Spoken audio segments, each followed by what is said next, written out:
Assalamualaikum dan hai semua. Anda sedang mendengar podcast Bintang Bipis. Saya Ahmad Uzaifah akan menemani anda hari ini untuk mengenali seorang murid yang sangat hebat dan aktif dalam bidang sukan dan kurikulum. Hari ini saya bersama Amar Yasir, murid yang mencipta pelbagai kejayaan luar biasa. Hai Amar, apa khabar hari ini? Hai semua, Alhamdulillah saya sihat dan saya sangat teruja untuk berkongsi kisah kejayaan saya pada tahun ini. Wah, semangat tu penting ya. Amar ni memang dikenali sebagai murid yang aktif dan bersemangat tinggi. Jom kita dengar sedikit tentang pencapaian Amar.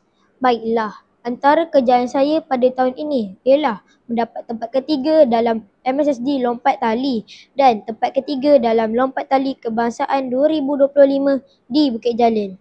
Saya juga aktif dalam bola sepak. Kami mendapat tempat ketiga dalam MSSD bola sepak dan saya juga dipilih untuk mewakili Bentong dalam kejohanan bola sepak MSS Pang pada tahun ini. Bentong juga mendapat tempat keempat dalam kejohanan bola sepak MSS Pang pada tahun ini. Pasukan saya juga telah mendapat johan dalam pertandingan bola sepak penalti sempena Hari Malaysia pada baru-baru ini. Bagi kejohanan MSSD bola tampar dan bola baling, kedua-duanya kami mendapat tempat keempat dan saya juga mewakili sekolah dalam kejohanan MSSD olahraga. Saya menyertai acara lompat jauh dan lari berganti. Saya juga menyertai pertandingan MSSD Merata Desa.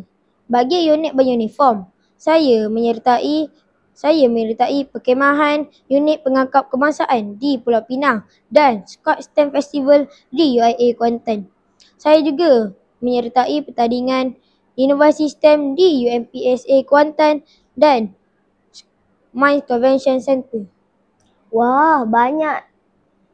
Banyaknya. Hebat betul Amar. Banyak betul aktiviti yang Amar sertai. Macam mana Amar bahagikan masa antara belajar dan menyertai semua aktiviti ini? Saya cuba membagi masa dengan sebaik mungkin. Masa belajar tetap saya jaga. Saya juga mendapat sokongan cikgu-cikgu dan keluarga. Itu yang kita nak dengar. Disiplin dan bersemangat tinggi. Akhir sekali, Amar ada tak pesan atau kata-kata semangat untuk kawan yang lain? Ada. Pesanan ini untuk semua pelajar di luar sana. Jangan takut untuk mencuba sesuatu pengalaman yang baru. Kerana setiap pengalaman pasti ada pengajarannya. Sentiasa rajin, hormat orang tua dan menjaga adab. Akhir sekali, jangan lupa berdoa kerana setiap kejayaan kita Allah yang beri.